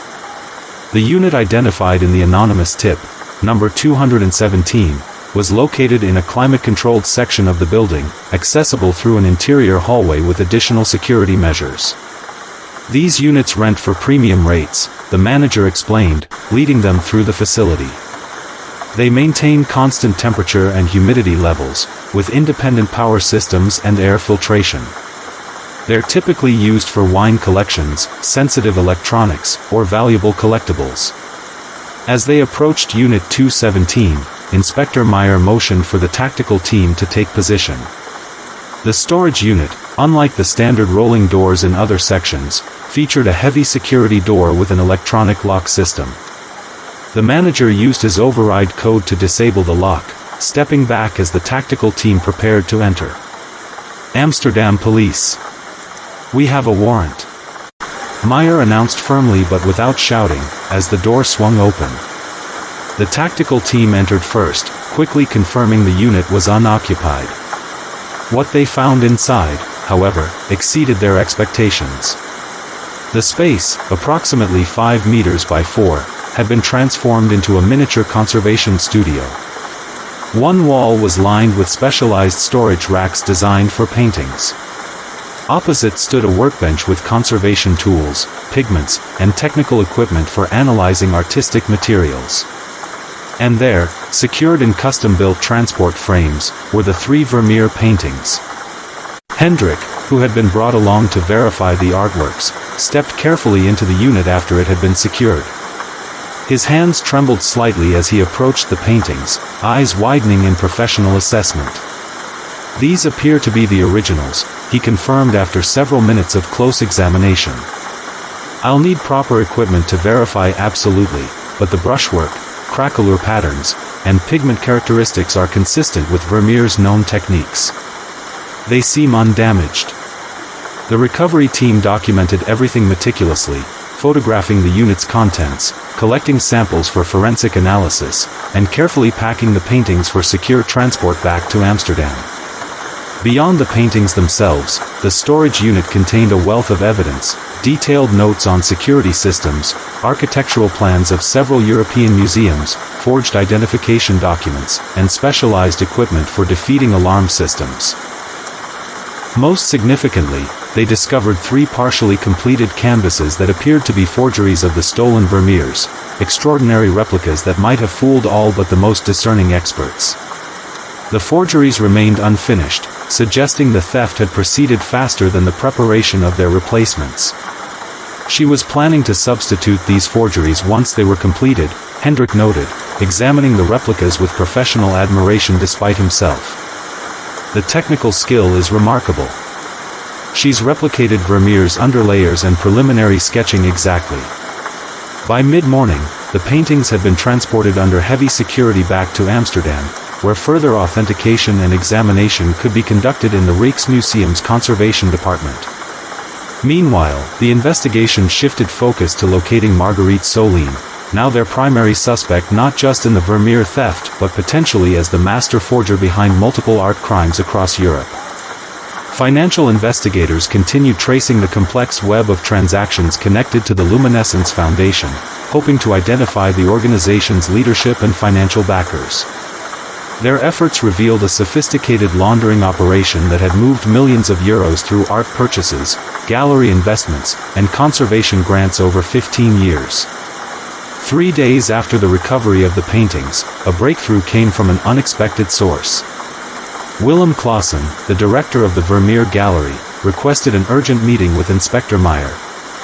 Upon arrival at police headquarters, Clausen appeared distressed, his normally impeccable appearance somewhat disheveled. "I need to make a confession," he began once seated in Meyer's office. "I've been withholding information relevant to your investigation." Over the next 2 hours, Clausen revealed an extraordinary story. 15 years earlier, while working as a curator in Basel, Switzerland, he had been approached by a charismatic art collector named Marcus Reinhardt, who had proposed a partnership. Reinhardt, a wealthy industrialist with a passion for Dutch Golden Age painting, had shared his vision for creating a private museum dedicated to the period's masterpieces. He spoke about art with such passion, such knowledge, Clausen explained. He lamented how many masterpieces remained in storage in major museums, rarely seen by the public. He believed these works deserved to be displayed and appreciated. At first, Clausen had been enlisted merely to provide expertise and connections, helping Reinhardt acquire pieces legitimately. But over time, the collector had revealed his true ambitions, to acquire specific masterpieces by any means necessary, creating perfect forgeries to replace them while the originals joined his secret collection.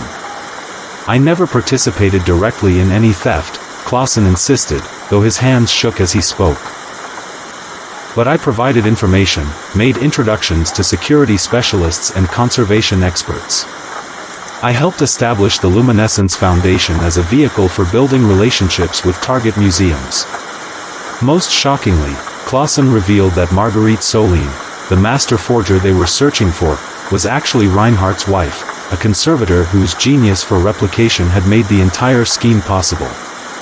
"She can recreate any Dutch Golden Age painting with uncanny accuracy," Clausen explained.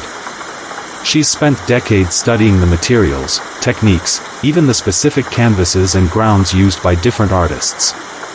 The forgeries aren't meant for sale, they're meant to prevent the thefts from being discovered at all." Armed with this confession, the investigation accelerated dramatically. International arrest warrants were issued for both Marcus Reinhardt and Marguerite Solin. Financial investigators froze accounts connected to the Luminescence Foundation and its affiliated entities. Interpol coordinated efforts to locate the couple's multiple residences, focusing particularly on a remote estate in the Swiss Alps where Clausen believed their private collection was housed. 5 days later, Swiss police raided the Alpine estate, a modernist structure built into a mountainside, its windows offering spectacular views of the surrounding peaks.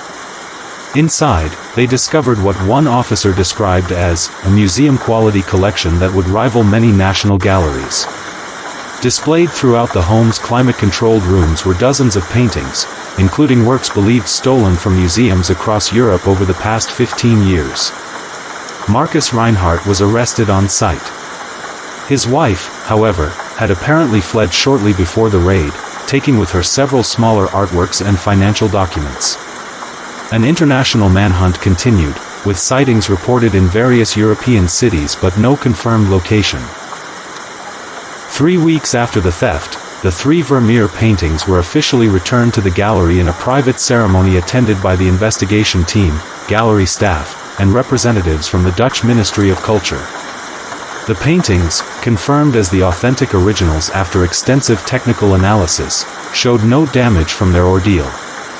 Hendrik, who had spent countless hours assisting the investigation, stood before the reinstalled paintings with a complex mixture of emotions: relief at their safe return, professional fascination with the technical brilliance of the thwarted forgeries, and lingering disbelief at Willem Clausen's betrayal. Inspector Meyer joined him in quiet contemplation of the artworks. "They're truly extraordinary," the inspector observed. "I understand better now why someone would go to such lengths to possess them." Hendrik nodded. "What I still struggle to comprehend is the mindset, creating a private collection that no one else could ever see or appreciate. Art exists to be shared, to speak across centuries. Hiding it away seems to defeat its very purpose." "Some people confuse possession with appreciation," Meyer replied. For Reinhardt, owning these works, knowing he had achieved the impossible in acquiring them, became more important than the art itself. The case continued to unfold in the following months. Marcus Reinhardt faced multiple charges across several jurisdictions, eventually receiving a 15-year sentence for his role as the mastermind behind the theft ring. Willem Clausen, in exchange for his cooperation, received a reduced sentence of 5 years. Marguerite Solin remained at large for nearly a year before finally being apprehended in Buenos Aires, where she had been living under an assumed identity while attempting to establish connections with South American art collectors. The Luminescence Foundation was dissolved, its legitimate assets transferred to established museum conservation programs. More importantly, the investigation led to the recovery of 27 stolen artworks from various locations connected to Reinhardt's network, reuniting these masterpieces with their rightful institutional homes. For Inspector Meyer and his team, the case represented both a tremendous success and a sobering reminder of the patience and resources that sophisticated criminals could bring to bear. The theft had been planned over years, possibly decades, with attention to detail that bordered on obsession. In many ways, this was less a theft than a long-term infiltration, Meyer observed during the final case briefing. Reinhardt and his network didn't just target physical security, they embedded themselves within the institutional structure of the art world, building credibility and access over many years. Only that level of patience and planning could have made such ambitious thefts possible. For the Vermeer Gallery, the aftermath brought significant changes. Security systems were completely redesigned with enhanced monitoring and authentication protocols. More fundamentally, the breach of trust led to a thorough re-evaluation of governance and oversight procedures across all levels of the institution. Hendrik, who was appointed interim director following Clausen's arrest, found himself reflecting often on the nature of art and its power over human imagination. The 3 Vermeer paintings, modest in size but profound in their quiet depiction of ordinary moments, had inspired both criminal brilliance and investigative persistence. They had survived centuries of history, and now this latest chapter in their existence, to continue their silent conversation with viewers. On a quiet afternoon several months after the theft, as rain fell gently outside the gallery windows, Hendrik watched visitors slowly circulating through the east wing.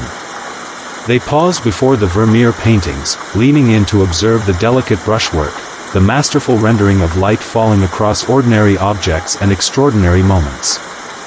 Few of these visitors likely knew the full story of the painting's recent journey, the sophisticated theft, the brilliant forgeries, the complex investigation that had returned them to these walls. Perhaps that was fitting, Hendrik thought. The paintings themselves remained unchanged by their brief absence, still radiating the same quiet power, still drawing viewers into intimate scenes captured by an artist's hand more than 3 centuries earlier. The art endured while the human dramas around it eventually faded into history. As the rain continues to fall gently around us, let's take a moment to simply listen before our next story begins, to appreciate the rhythm of raindrops, the comfort of knowing that art treasures can be found and returned, and the reassurance that patience and persistence often lead to resolution, even in the most complex mysteries. Story 5. Maplewood was the kind of town where everyone knew each other. A place of tree-lined streets and historic buildings dating back to the 1800s. The pride of the community was the Blackwood Library, housed in a Victorian mansion donated by the town's founding family. The library's curator, Eleanor Winters, had worked there for over 30 years. She was known for her encyclopedic knowledge of local history and her dedication to preserving the town's archives.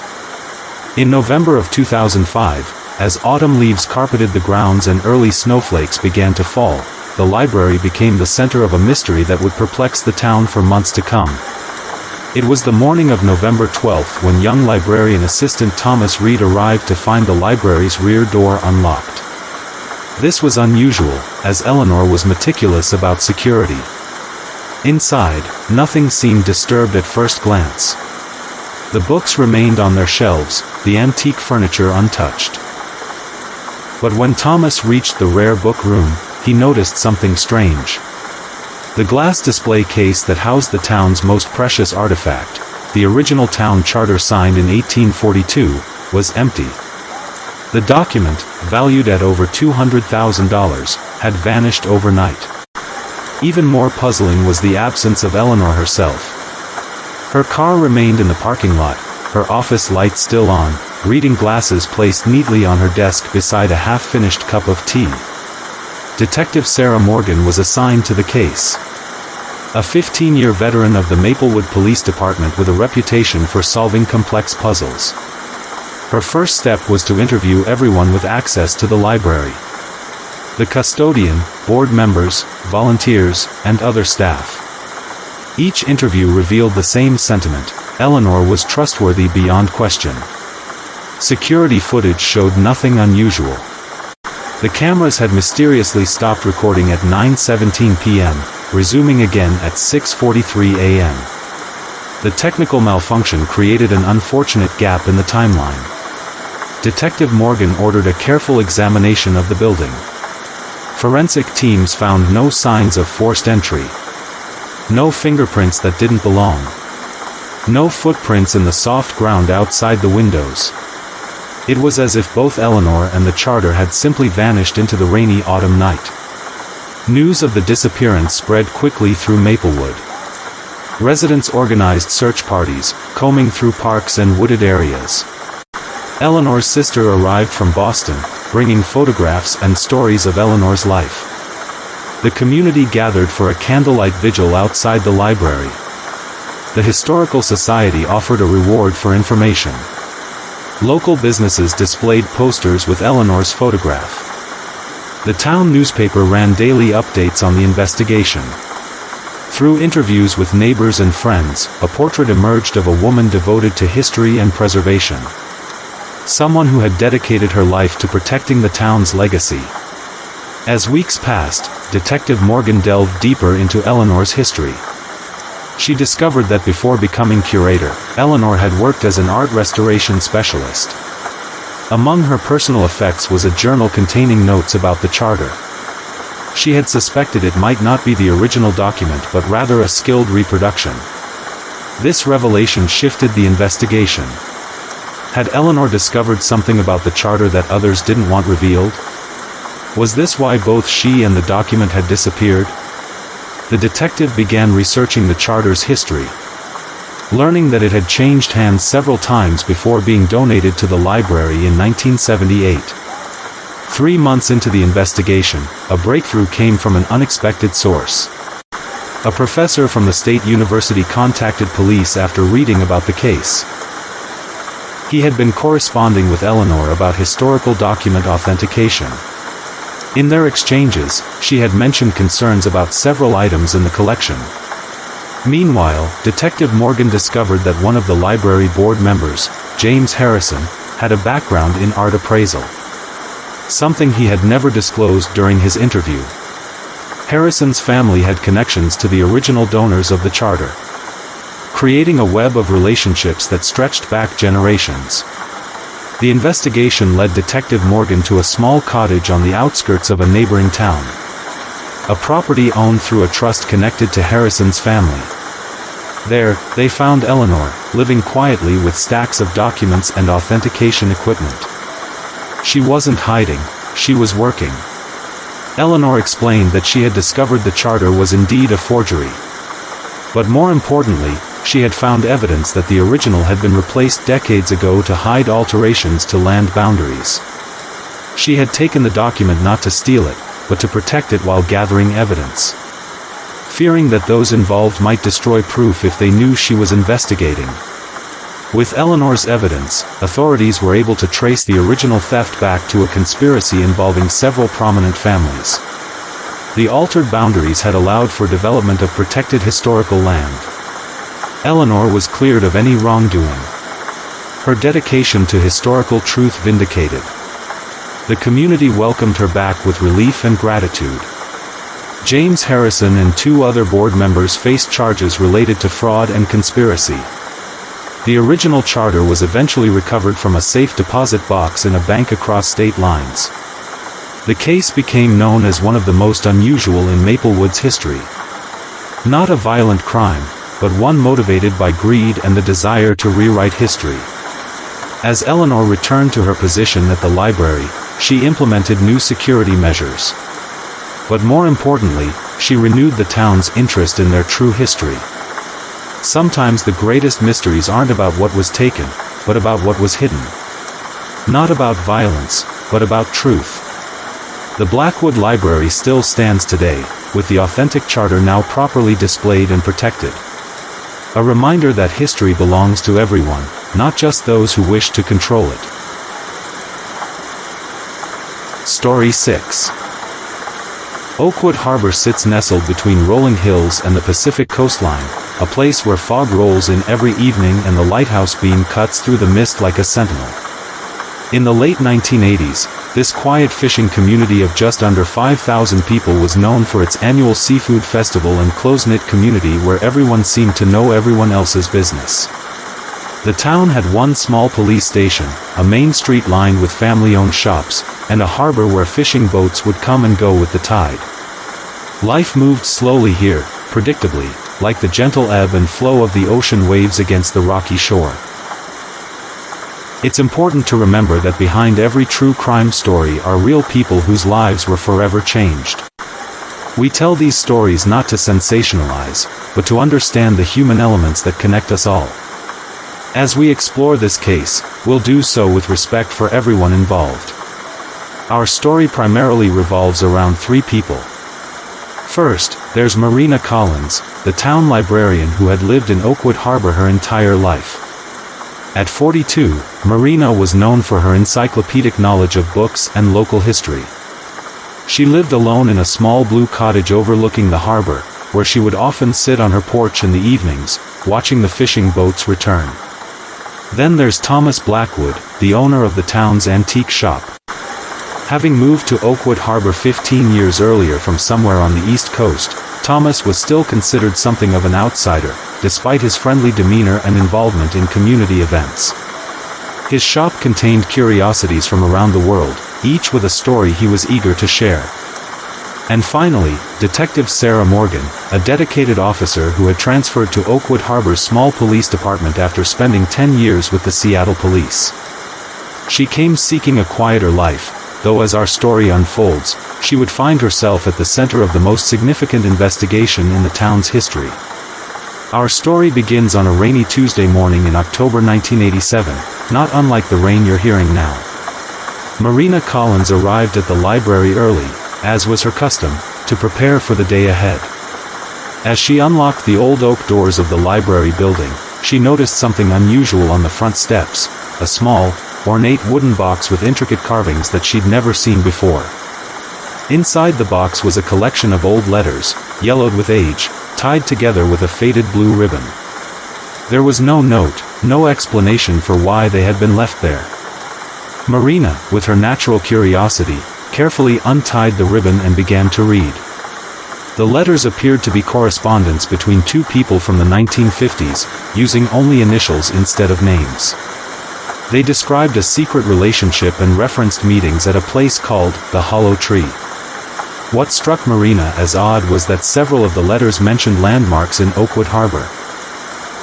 The lighthouse, the old mill, the creek that ran behind the schoolhouse. These letters clearly had some connection to the town's history.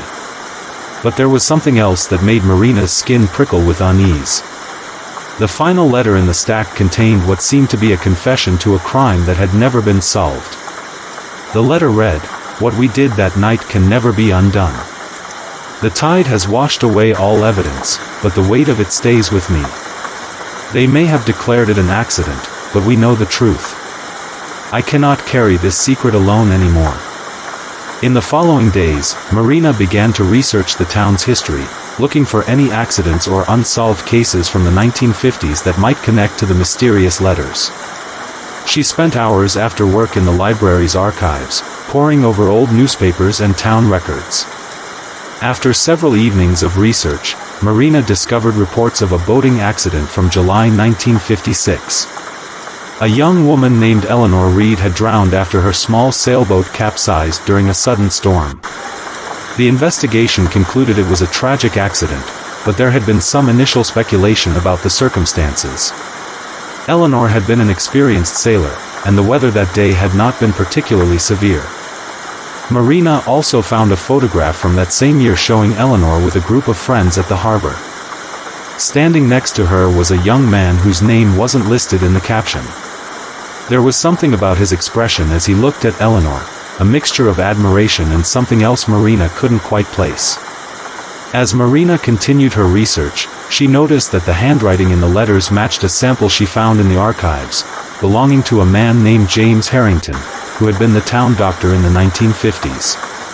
Dr. Harrington had left Oakwood Harbor abruptly in late 1956, just months after Eleanor's death, citing a job opportunity in another state.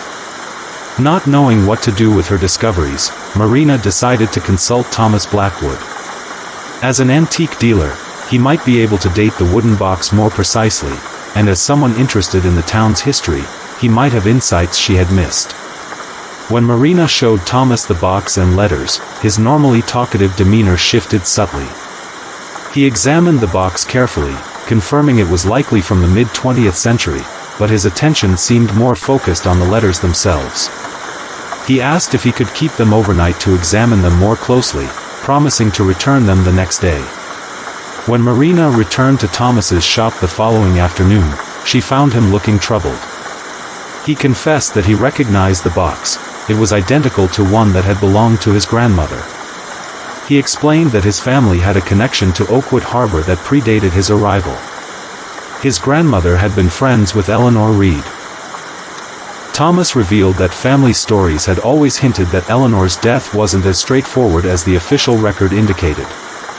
His grandmother had always maintained that there was more to the story but had taken whatever she knew to her grave.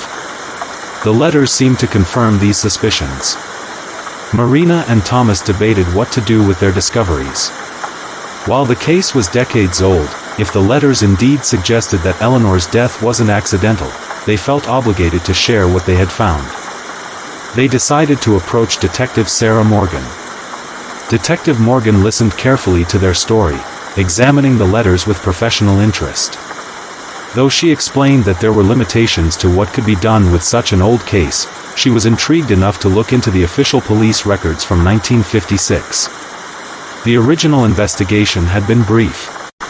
The medical examiner had determined that Eleanor died from drowning, and with no evidence of foul play, the case was closed quickly.